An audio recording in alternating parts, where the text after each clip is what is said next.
Donc, bonjour à toutes et à tous, meilleurs vœux, merci de m'avoir invité. Je suis Catherine Jandel, je suis directrice de recherche au CNRS en océanographie dans un laboratoire qui est situé à Toulouse, le Légos. Je suis océanographe de terrain, c'est pour ça que j'ouvre sur cette image. Je fais des campagnes en mer pour contribuer à comprendre comment fonctionne l'océan dans son intégralité, mais en focalisant plus précisément sur le traçage des processus qui déterminent justement la dynamique des particules, la dynamique du carbone et la circulation océanique. Voilà. Et c'est un terrain un petit peu mouvant, comme vous pouvez le voir sur la photo. Dans cette campagne, on a eu des creux de 18 mètres. On était dans l'océan austral.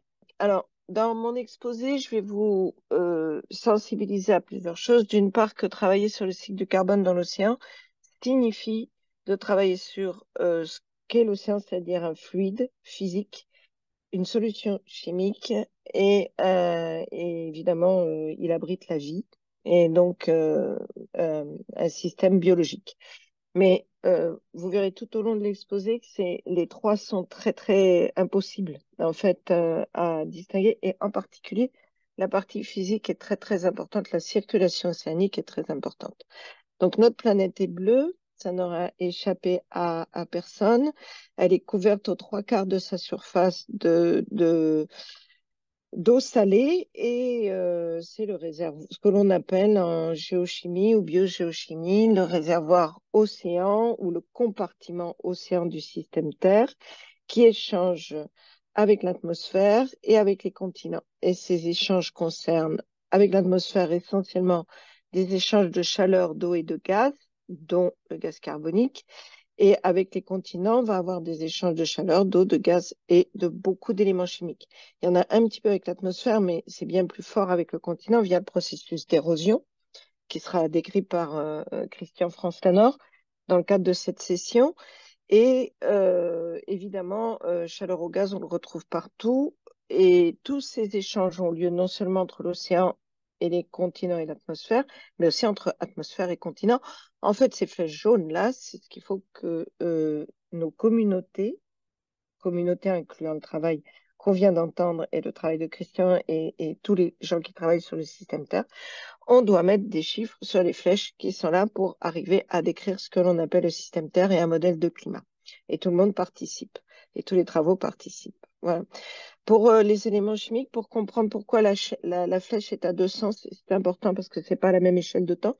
Bon, vous voyez un fleuve en crue, vous voyez que d'un seul coup, il est devenu extrêmement chargé en particules marron, il décharge de la matière érodée sur Terre, il entraîne aussi de la matière organique, etc. Et tout ça, ça arrive à l'océan. Il entraîne aussi nos satellites. Tout ce que l'on utilise sur Terre arrive un jour à l'océan. Et dans l'autre sens, eh bien, ça sédimente et la flèche de l'océan vers les continents.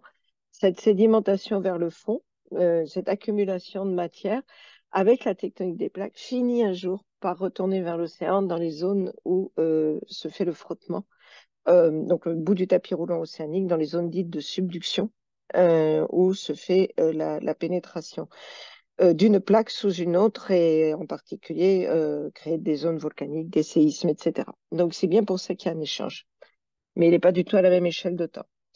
Ici, je vais vous parler un petit peu de la circulation océanique, les très très grandes lignes de la circulation océanique. Et pour prendre un point de départ, puisque l'océan ça tourne tout le temps, on va regarder ensemble le Gulf Stream, qui est le courant le plus connu des Européens. Et il se forme dans le golfe du Mexique. Ici, il est représenté en fausse couleur sur cette carte de l'Atlantique où vous reconnaissez la Floride. Il traverse, à cause de la force de Coriolis, il va à un moment donné se décoller des États-Unis pour traverser en diagonale l'Atlantique. Et on va discuter, grâce au Gulf Stream, on va illustrer le rôle de l'effet de transfert de chaleur de l'équateur vers les pôles. Le Soleil arrive à la perpendiculaire à l'équateur et la dispersion d'énergie par mètre carré est extrêmement forte alors qu'elle est beaucoup moins puisqu'il est tangentiel au pôle. S'il n'y avait pas de circulation océanique, ce système serait statique, ça n'est pas le cas. Alors, qu'est-ce qui se passe? Voilà notre Gulf Stream que je reprends ici. Vous avez des flèches bleues. En fait, que se passe-t-il lorsqu'on arrive dans les latitudes les plus hautes? Les eaux chaudes ici vont se refroidir au contact de la glace. Elles vont devenir denses, car les eaux chaudes, les eaux froides sont plus denses que les eaux plus chaudes qu'elles. Ça va se mélanger sur des profondeurs qui peuvent atteindre 2 km ici par convection. Et elles vont repartir vers le sud, créant ce courant froid ici, et longer, en repartant vers le sud, les côtes des États-Unis, du Brésil, prendre le parcours, c'est la flèche violette autour de l'Antarctique, de type des gens qui font le vent des globes, et irriguer l'océan Indien, l'océan Pacifique, et évidemment, la boucle revient, l'eau ne s'échappe pas vers l'univers, par des processus océaniques que je ne vous décrirai pas, mais cette boucle de retour, elle passe par les détroits indonésiens, le sud de l'Afrique du Sud, un petit peu aussi par le Cap Horn, c'est pas là qu'est la plus forte proportion, on revient au Gulf Stream et on repart. Voilà. Et ça se fait sur une échelle de temps de 1000 à 1500 ans à peu près. Alors ici, j'ai une simulation qui vous montre comment ça fonctionne. On fait partir une petite particule d'eau dans un modèle lagrangien qui est en surface, puisqu'il est représenté en violet. Et puis, il fait un petit tour dans l'Indien. Vous inquiétez pas, ça va recommencer tout de suite. Il fait un petit tour dans l'Indien, il va passer dans l'Afrique du Sud, il fait un petit tour dans l'Atlantique. Et vous allez voir que ça s'approfondit, puisqu'on va passer dans les couleurs jaunes et bleues. Et effectivement, quand il est dans les hautes latitudes, il plonge et elle va faire ce que je vous ai décrit sur 500 ans, mais c'est parce qu'elle est partie de cet endroit. Quand on parle de 1500 ans, c'est un temps statistique de retournement de l'océan. Et des simulations comme celle-là, j'en reparlerai, on en a absolument besoin aussi pour simuler le cycle du carbone. L'océan n'est pas qu'un milieu physique et un fluide qui circule, c'est aussi un système chimique et biologique. Et ce que j'illustre avec ce bloc diagramme ici, vous avez de représenter ici les 100 premiers mètres où il se passe énormément de choses et jusqu'à 4000 mètres où il se passe encore beaucoup de choses, mais ce n'est pas les mêmes. Dans les 100 premiers mètres, il y a l'éclairage. Et à partir du moment où il y a l'éclairage, les sels nutritifs dissous, qui ne sont pas, je n'ai pas mis leur nom ici, mais azote, phosphate, silice, calcium, carbone, bien sûr, vont être, par le biais de la photosynthèse, grâce à l'énergie du soleil, transformés en matière particulière, ça c'est, et être broutés, être utilisés par le zooplancton, lui-même mangé par les poissons, les baleines et puis les poissons par les humains. Et donc cette boucle de vie, elle a une dynamique extrêmement rapide, en particulier par rapport à ce que l'on connaît nous. Alors il y a des boucles rapides sur Terre, hein, mais c'est extrêmement rapide. Le cycle le plus long pour certaines algues, que sont les diatomées, celles qui vivent le plus vieilles, c'est 3 semaines, mais la plupart des algues, c'est 1 à 2 jours. Donc, en fait, c'est des cycles de fixation rapides. Et du coup, ce que je représente ici, cette boucle, c'est que dès les eaux de surface, il y a de la mort du phytoplancton, des algues, de l'attaque bactérienne et un recyclage qui réinjecte ces sels nutritifs dans le milieu, qui le remettent à disposition pour que de nouveau on ait cette soustraction de carbone. Alors, vous voyez ici la très grosse flèche CO2, je vais en parler plusieurs fois, mais vous avez effectivement pénétration du gaz carbonique, il devient carbone dissous, il est fixé ici par cette activité biologique, il y a cette reminéralisation active, mais malgré tout, un pourcentage de l'ordre de 10% échappe à l'échelle globale, hein, à cette attaque bactérienne pour aller en profondeur. Donc, ça fait une espèce de neige marine qui entraîne du carbone en profondeur, de la matière donc du carbone, et qui va aller sédimenter au fond. On appelle ça le flux rapide parce que ce sont des particules assez grosses. Quand les algues sont sénescentes et quand cette matière et les pelotes fécales émises par les organismes animaux vont entraîner du carbone, ça donne des pelotes, des particules assez épaisses et grosses. Mais l'air de rien, quand même, ce qui reste au fond, c'est entre 1 et 0,1% de ce qui a été fixé au départ. Malgré tout, ce système-là de séquestration est très important parce qu'il entraîne du carbone de l'interface air-mer, ici, en profondeur. Et tout ça se passe dans un milieu qui bouge. Le courant marin, et on a aussi des petites particules plus fines. Alors, la plupart sont des particules d'origine terrestre que l'on appelle lithogéniques, comme par exemple ici, c'est représenté avec les poussières sahariennes, celles déchargées par les fleuves aussi. Elles vont avoir un rôle très important parce qu'elles amènent du fer, des phosphates, du fer, du calcium, du potassium, etc., et même des éléments comme des métaux en trace, nickel, cobalt, cuivre, zinc, qui vont aussi stimuler cette production primaire, mais elles n'ont pas tout à fait le même. Elles sont exogènes, déjà, elles viennent de l'extérieur du système et elles chutent plus lentement. Donc, c'est un flux plus lent. Et tout ça, ça échange avec la phase dissoute, c'est-à-dire que vous avez en permanence des échanges dissous particulaires. Et là, je redis, nous, notre rôle, c'est de quantifier ces flèches. Donc, il faut comprendre le système marin comme un système où l'intrication de la physique, de la chimie, de la biologie, alors c'est vrai pour tous les systèmes naturels, mais la circulation océanique est très, très dynamique. Dans l'affaire, elle joue un rôle vraiment très important pour contrôler les deux autres processus. Avec tout ça, l'océan séquestre un quart des émissions anthropiques de gaz carbonique. Et on va voir comment ça se passe. Et évidemment, dans le cadre de cet exposé, je vais aussi projeter qu'est-ce qui peut se passer dans le cadre du réchauffement climatique. Donc, le système terrestre se réchauffe sous l'effet des gaz à effet de serre. Ce n'est pas mon propos ici. Ce que l'on observe, c'est que la concentration de gaz carbonique dans l'atmosphère, en 2019, on a passé la première année au-dessus de 400 ppm. En 2021, on était à 420 ppm. On la mesure en permanence. Vous l'avez ici mesurée entre 1957 et aujourd'hui. Alors, cette courbe, elle est extrêmement célèbre. Elle s'est mise en place au moment de l'année géophysique internationale sur l'observatoire du Mauna Loa au, sur Hawaï. Mais en fait, il s'est mesuré. Il faut savoir qu'il y a des mesures de gaz carbonique en France dans plusieurs sites, dont le Pic du Midi, sur, en Île-de-France, enfin, partout en fait. On mesure à pas mal d'endroits et dans le Massif central, mais aussi sur les îles Kerguelen, les îles Crozet, les îles Amsterdam, qui sont dans le sud de l'océan Indien, où on utilise le fait qu'on a des terres éloignées pour participer à des banques mondiales de mesure du gaz carbonique dans l'atmosphère. Et ce que l'on voit ici, c'est l'augmentation évidemment au cours de ces dernières années, ça va très très vite, et la variation saisonnière, le minimum, se passe en été, au moment où il y a de l'activité biologique qui se développe en particulier dans l'hémisphère nord, et où vous avez donc là, dans ces cas-là, quand on est en été, une soustraction par l'activité biologique des forêts, aussi bien que les océans. Alors, la moitié ici, c'est les émissions totales de gaz carbonique. Et c'est quelque chose de constant aujourd'hui, c'est-à-dire que la moitié de ce qui est émis reste dans l'atmosphère, donc c'est ici, pardon, et le reste est stocké par les océans et l'activité de la végétation de surface. Donc ça, c'est la partition de la distribution des émissions de gaz carbonique. J'attire votre attention sur Global Carbon Project, c'est un site sur lequel je vous recommande d'aller.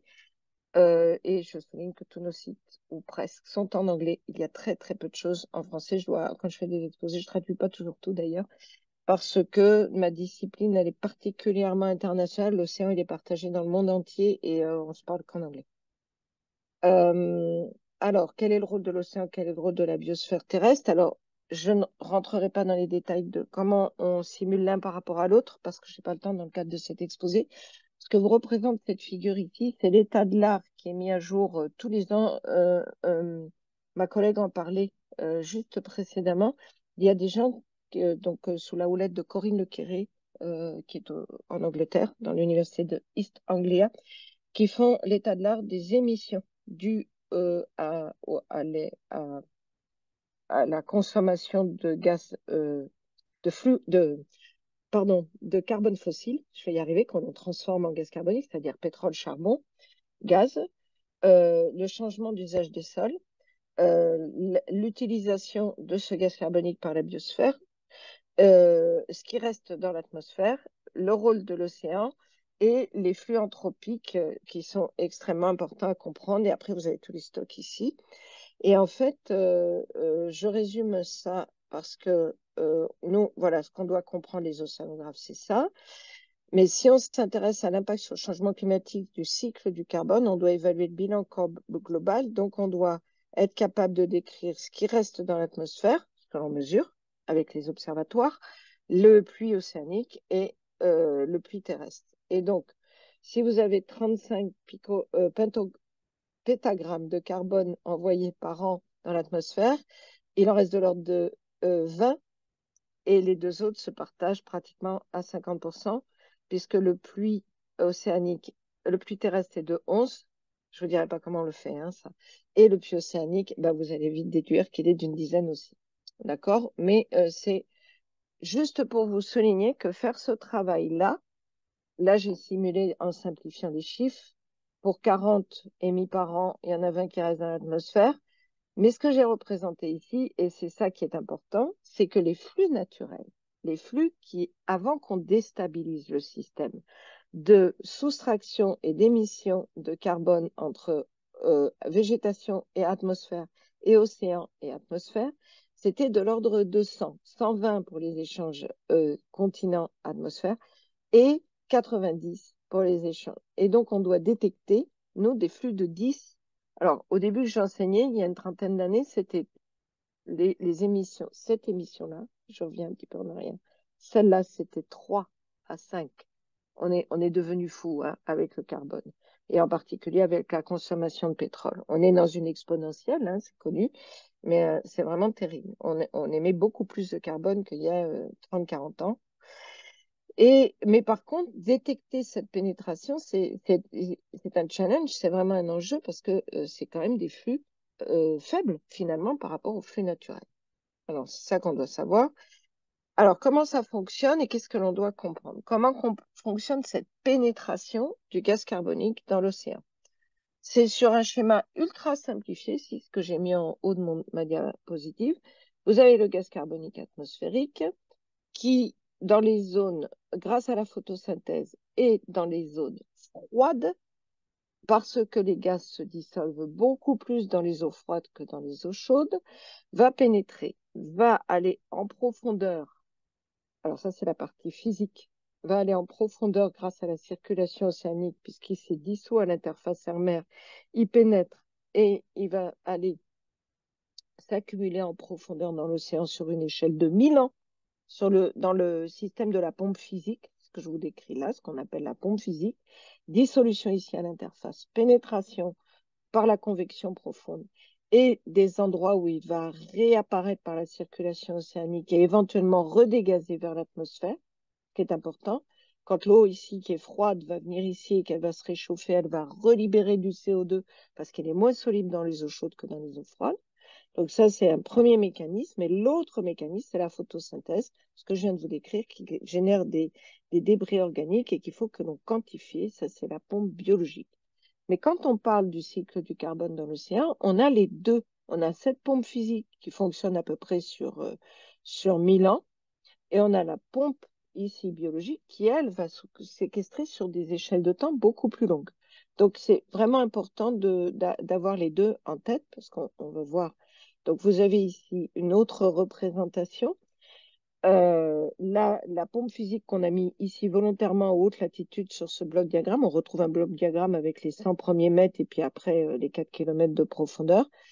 Et il faut savoir que 90% du gaz carbonique est dynamisé par la pompe physique. Il n'y en a que 10% qui est pris en charge par la pompe biologique.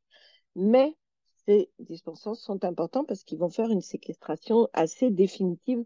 Quand on envoie dans les sédiments, on envoie pour une histoire qui peut durer jusqu'à 30 millions d'années, 50 millions d'années, etc. Donc là, on va faire une véritable séquestration. Alors là, ce que j'ai fait, c'est que j'ai représenté, je crois que c'est oui, la pompe biologique, pour laquelle je vais faire un peu plus de focus, parce qu'on est, on est quand même ici pour parler du cycle du carbone et un peu de la vie. Donc, vous avez le CO2 qui pénètre, vous avez le phytoplancton avec des gros phytoplanktons, les diatomées typiques. Vous avez les plus petits phytoplanktons, que l'on appelle les nanophytoplanctons ou picophytoplanctons. J'ai une galerie d'images de phytoplancton, mais c'est bon. Là, vous allez trouver diatomées, les coccolithophoridae. Après, vous allez trouver plutôt Prochlorococcus, Synechococcus. Alors, bon, c'est des espèces de phytoplancton que on ne voit pas et que l'on ne voyait pas, même au microscope, et qu'on a découvert lorsqu'on a eu des systèmes de cytométrie en flux. Et ce petit phytoplancton et ce gros phytoplancton, quand il meurt, il peut être attaqué par les bactéries, quand on montre là, et autrement, il est brouté par du zooplancton. Alors, dans les modèles, on différencie quand même la capacité du zooplancton à gros, genre les copépodes, les krill, à brouter du plus gros phytoplancton que les petites espèces zooplanctoniques qui vont manger des plus petites espèces de phytoplancton. C'est distingué dans les modèles, on y reviendra un peu plus tard.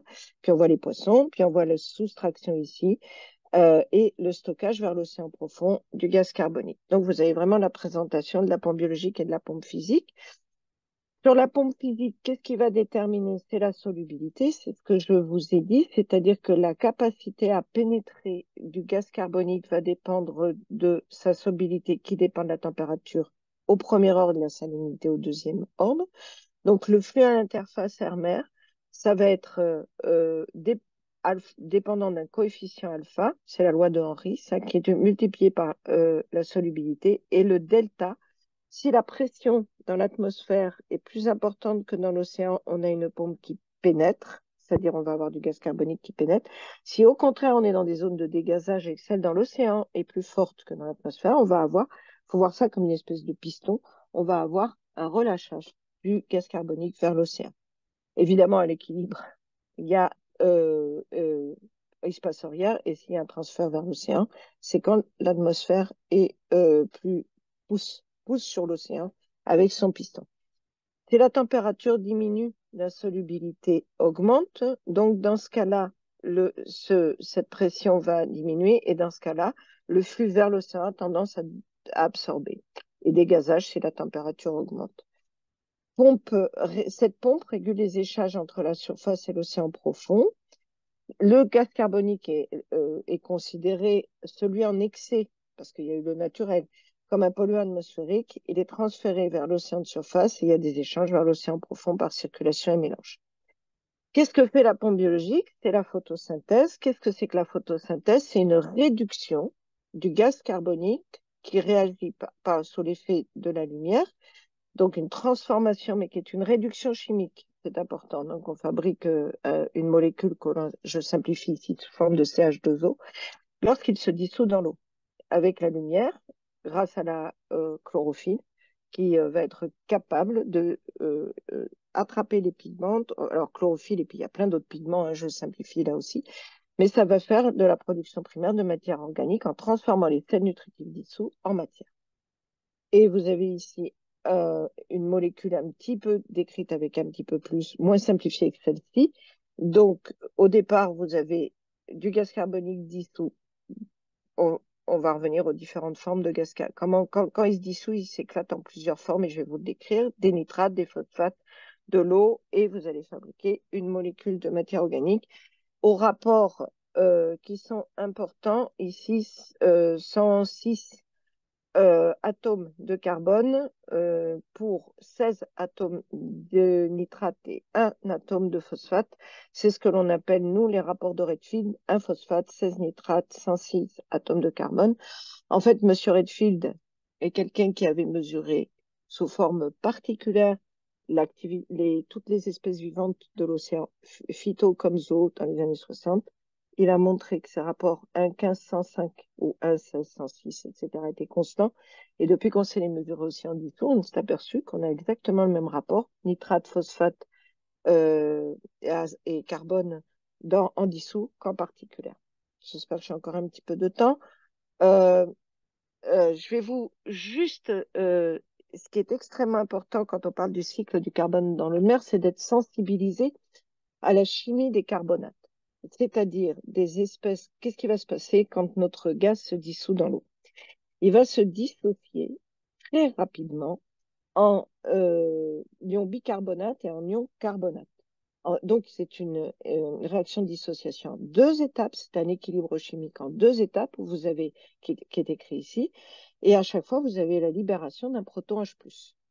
Ce qui fera l'objet de la dernière partie de mon exposé, l'acidification de l'océan, puisque lorsque vous libérez un proton H+, vous allez augmenter les concentrations d'H+, diminuer le pH. Donc, puisque ça se produit, la quantité totale de carbone dissoute dans l'eau de mer est représentée par ce qui reste de CO2 sous forme de pression de fugacité. Après, vous avez l'HCO3- et le CO3-. Donc, ce CO2 dissous, en fait, c'est de l'ordre de 1% seulement. 90% est sous forme HCO3- et 9% sous forme CO3-. CO3-, il a la particularité de se marier avec Ca2+, CaCO3, pour former, pardon, les carbonates de calcium, la craie, autrement dit. Et on va voir que c'est important. Si la pression partielle de gaz carbonique augmente, j'espère que vous êtes un peu familier avec les équilibres chimiques. Et ce qui est le cas, elle a augmenté de 30% entre 1850 et 2000. L'eau à l'équilibre a vu son CO2 et son H+ varier de 30%. Et ses concentrations d'HCO3- de 3% seulement, et le CO3- a diminué au contraire de 30%. Qu'est-ce qui se passe quand on augmente ici?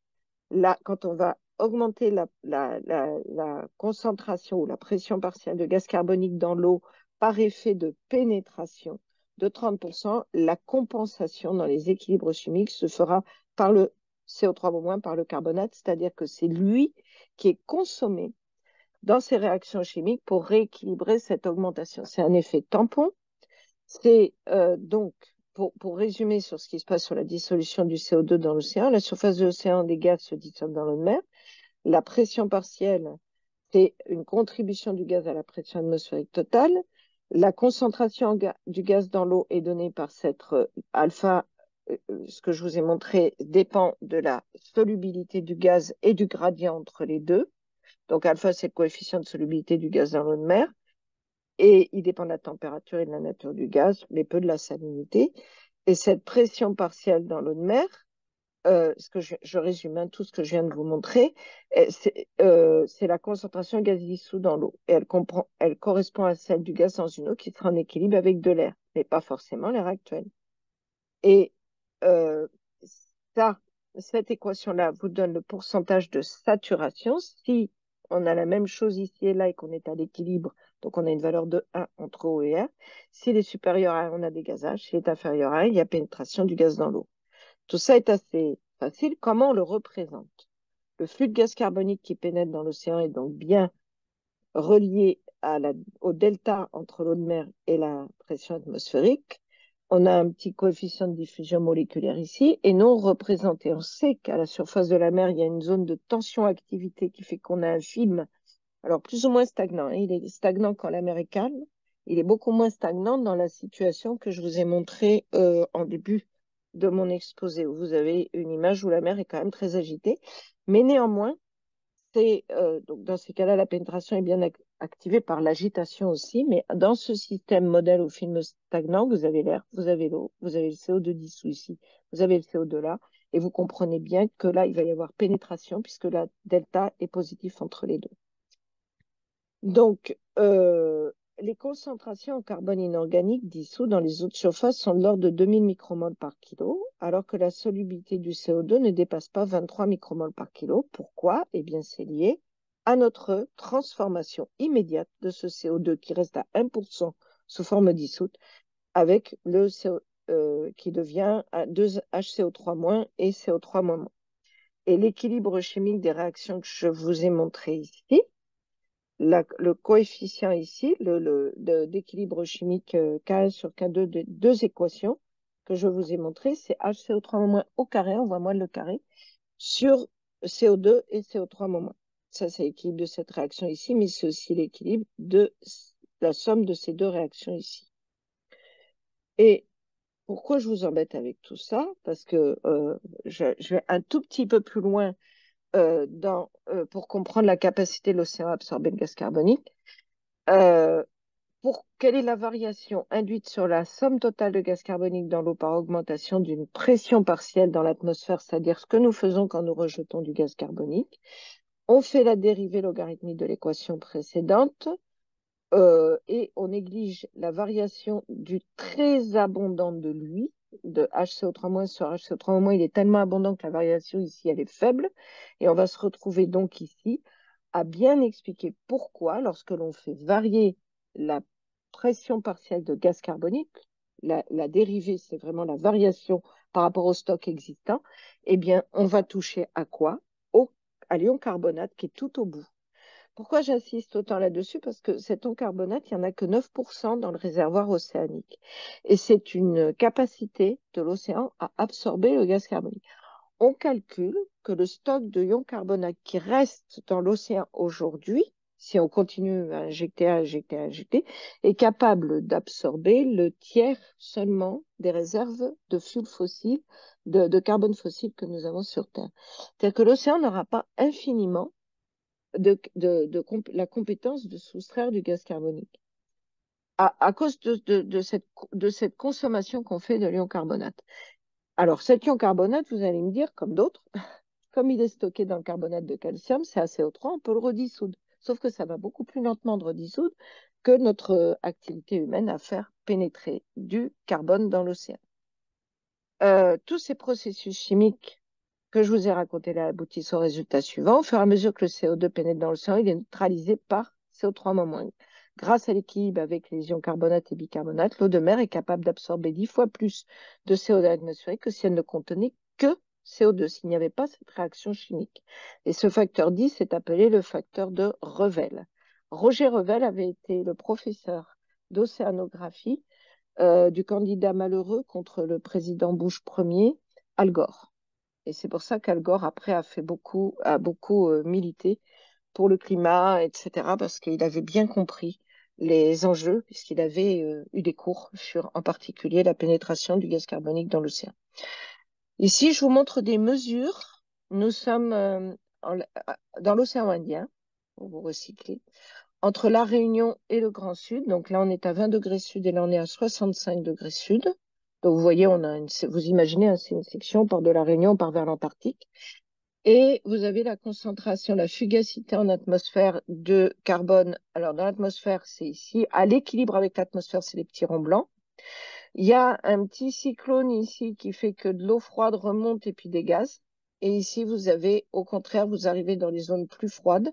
Vous avez de la source, d'une part, une concentration de gaz carbonique qui va permettre la pénétration, et puis une floraison qui vient encore plus accentuer la capacité de l'océan à prendre du gaz carbonique, puisque vous avez l'activité biologique. Dans un système en changement, donc je passe là maintenant à qu'est-ce qui va se passer demain. On sait aujourd'hui que les augmentations de gaz carbonique sont responsables avec le méthane, avec les fluors, et je parle essentiellement du carbone ici, et en particulier du gaz carbonique. Pour l'océan, c'est vraiment important. Ces augmentations de gaz carbonique sont responsables du réchauffement climatique. Et si l'on se projette dans le futur, on écrit des scénarios. Ces scénarios sont économiques, démographiques, agricoles éventuellement, et on dit si on continue avec un système qui repose énergétique, ici ce sont les émissions de gaz carbonique qui sont calculées, essentiellement sur une énergie qui repose sur les énergies fossiles. On va arriver à des concentrations de CO2 tellement élevées qu'on peut simuler qu'on aurait plus de 5 degrés à la fin de ce siècle. Alors on l'a quitté, cette courbe-là, c'était au moment des accords de Paris. Ça. On l'a quitté, mais on va quand même s'orienter aujourd'hui vers à peu près 3 degrés de plus, ce qui n'est pas assez. On est loin des accords de Paris. Et ici, vous avez la courbe des accords de Paris, qui est le dit scénario sobre et que l'on a bien du mal à accrocher. Donc là, c'est qu'est-ce que on va augmenter les émissions de gaz carbonique si on ne se bouge pas, et ça, tout le monde en entend parler. C'est les simulations, les diverses simulations. Vous voyez qu'il y a énormément de simulations entre la plus forte et puis la plus faible, du moins la plus sobre. Alors, qu'est-ce que l'on fait nous? On va faire une étude du cycle du carbone global à l'aide de la modélisation. Et j'attire votre attention sur la deuxième image. Où en sommes-nous? Notre collègue a parlé de tout ce que l'on faisait entre les sols, l'atmosphère, et puis on a les forêts, l'atmosphère, etc. C'est pas mon job. Et ici, on a l'océan avec sa pompe physique et sa pompe biologique que l'on doit mettre en musique dans un système en circulation générale sur une échelle de 1000 ans à peu près. Alors, donc, on doit modéliser tout ça. En fait, c'est très simple. Je remets mon bloc diagramme parce que voilà, on doit tout modéliser. Alors, une façon extrêmement simple de représenter dans un modèle, et je ne ferai pas un cours sur la modélisation, hein, mais de représenter le flux de carbone en profondeur, c'est le flux de particules. Je vous ai dit que quand même, il se passait beaucoup, beaucoup de choses dans les 100 premiers mètres. C'est là que se fait la photosynthèse et l'export. Ensuite, on découpe l'océan en plein de petites boîtes, de plus en plus larges quand on va vers le fond, et avec la sédimentation, la soustraction définitive. Et pour représenter le carbone, on peut avoir de façon empirique, alors c'est le carbone, l'azote, en fait, tout ce que l'on représente, c'est une décroissance du flux avec la profondeur qui suit une exponentielle décroissante qui a été établie de façon empirique. Évidemment, vous pouvez imaginer que ce n'est pas la même chose lorsqu'on est dans la Manche, lorsqu'on est en Méditerranée. Je parle des mers qu'on connaît, mais au nord du Pacifique, au sud du Pacifique. Donc, c'est nécessaire d'envoyer des gens comme moi en mer pour aller faire des mesures à plusieurs saisons et à plusieurs endroits, et puis y aller à l'échelle mondiale, parce qu'une personne toute seule peut absolument pas couvrir tout l'océan mondial. Donc, on est très, très coordonnés pour aller faire toutes ces mesures pour pouvoir nourrir les modèles ici avec des données de plus en plus solides. Et donc, et on n'oublie pas qu'on est dans un système à 4 dimensions, à la fois la circulation océanique et bien sûr le temps. Donc, tout ça, moi, je fais pas ça. Moi, je fais les mesures en mer et je trace les processus.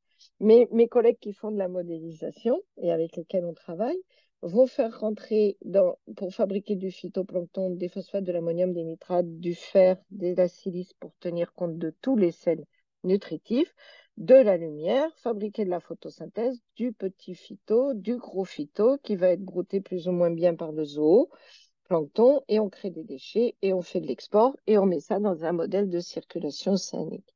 Et ces modèles-là sont couplés au modèle de circulation océanique pour tenir compte que les remontées d'eau profonde sont essentielles pour ramener ces sels nutritifs en surface, les tourbillons sont essentiels, etc., etc. De façon simple, j'ai pris un travail qui n'a pas tant vieilli que ça, il a une vingtaine d'années, mais il est important pour comprendre l'impact potentiel du changement climatique sur l'océan. Vous avez ici une simulation de ce que pourrait être la température dans le cas en haut, donc dans le cas le plus grave, avec un réchauffement des eaux de surface. Qu'est-ce qui va se passer si on réchauffe les eaux de surface, qui est représentée sur la deuxième figure? C'est l'épaisseur de la couche mélangée. Cette couche mélangée, elle est en surface et elle s'établit en surface. Pour parler d'un exemple que l'on connaît assez bien en France, je vais vous parler de la Méditerranée. Quand en été, ça chauffe beaucoup, vous allez chauffer très fortement, sur 5-10 mètres seulement, la couche de surface de la Méditerranée. Un coup de Mistral et d'un seul coup, l'eau devient froide parce qu'elle est mélangée par le vent. La couche mélangée, c'est celle qui est agitée et l'intérêt de cette agitation, c'est qu'elle permet de faire remonter nos sels nutritifs qui ont été reminéralisés, c'est-à-dire que vous avez les bactéries qui ont attaqué la matière organique et qui ont renvoyé des sels nutritifs dans le système, de les faire remonter en surface. Si on augmente la température, on augmente la stratification. Stratification est donc une barrière. Barrière aux échanges de gaz, mais barrière aussi à la remontée des sels nutritifs. Et donc, du coup, la longueur et la capacité, ça c'est la longueur de la saison de développement des phytoplanctons, la temporalité, elle va diminuer dans ces régions. Il y aura des zones trop stratifiées parce que à un moment donné, le système vivant n'aura plus de sels nutritifs pour se nourrir à cause de cette stratification. Donc, d'où l'essentiel d'avoir toujours en ligne de mire que le système 3D et variation dans le temps, il y a 4 dimensions qui contrôlent la vie et la chimie dans l'océan. Dynamique de la courbe de mélange stratification. Si on réchauffe, on a donc ici, en fait, c'est ce qui est représenté ici, une variation, alors on voit mal, de la production primaire ici, aux hautes latitudes. À la fin de ce siècle, on évalue 30% de plus dans les deux zones de haute latitude parce qu'on aura amélioré au contraire la température et les conditions, mais dans toute cette région, pardon, ici, entre 45 degrés nord et 45 degrés sud, au contraire, une diminution de la production primaire.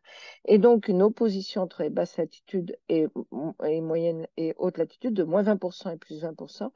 Et la moyenne globale, parce que cette zone-là sera plus grande à être affectée par la diminution de cette production primaire, de la fixation du carbone par la phytoplancton, eh bien, on aboutit à une diminution de 5 à 10% de la capacité de l'océan pompe biologique. Tout à l'heure, je vous ai parlé de la pompe physique avec la réaction de la chimie des carbonates, à pomper du gaz carbonique à l'atmosphère. Et le bilan, c'est que les deux pompes vont faiblir. Et donc, on sait que la compétence de l'océan à prendre du gaz carbonique va diminuer. Et donc, vous avez ici la simulation s'il ne se passe rien dans le futur. Et on voit qu'à partir de 2030-2040, on voit notre océan qui sera moins capable de générer, alors ça c'est la simulation de la productivité marine, et de fixer du gaz carbonique de l'atmosphère, qu'il est aujourd'hui. Voilà. Je vais passer sur ça. En fait, on simule aussi la migration des espèces phytoplanctoniques et donc forcément la migration aussi de la ressource alimentaire. Combien de temps j'ai encore? Parce que je veux parler de l'acidification. Oh, mais ça va. Alors, j'ai dit à quel point le gaz carbonique pénétrait par l'interface air-mer dans l'océan en ayant une réaction chimique qui libère des ions H+.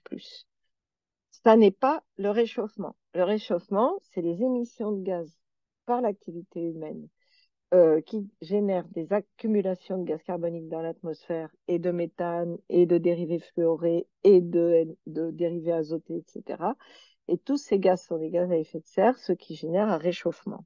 Ce réchauffement réchauffe aussi la mer, la stratifie plus, etc. Mais là, on va parler des effets de cette fameuse réaction chimique de la dissolution d'un gaz dans l'eau. C'est-à-dire que vous pouvez faire ça dans une bouteille chez vous. Si vous avez un appareil SodaStream, vous pouvez tout à fait, ou si vous avez une cartouche de CO2, dissoudre du gaz carbonique dans votre eau plate et vous verrez le pH de l'eau baisser. Et c'est donc un mécanisme différent du réchauffement. Alors, je remets toujours cette figure-là. Vous avez les pH très acides ici, avec les exemples, c'est évidemment l'acide chlorhydrique, le coca, le vin, le coca, c'est un pH très bas, heureusement qu'il y a du sucre, hein. Et puis le sang, la zone de vie, comme je dis, et puis après, évidemment, les zones extrêmement basiques, dont la soude caustique, les lessives, les savons, et le pH de l'eau de mer à l'équilibre en 1870, quand on n'avait pas encore injecté tout ce carbone. Et la différence peut sembler infime. Le déclin de la valeur du pH entre 1870 et 2100 pourrait signifier une augmentation de 170% de l'acidité. Pourquoi? Parce que le pH, c'est une échelle log. C'est une échelle log. Donc, mathématiquement, ça amortit l'effet de la... Là, on a déjà une augmentation de 30% de l'acidification aujourd'hui par rapport à 1870, mais le pH a encore assez peu varié. Et quels vont être les effets de cette variation de pH? Elle nous inquiète beaucoup sur l'activité biologique de surface, donc la pompe biologique.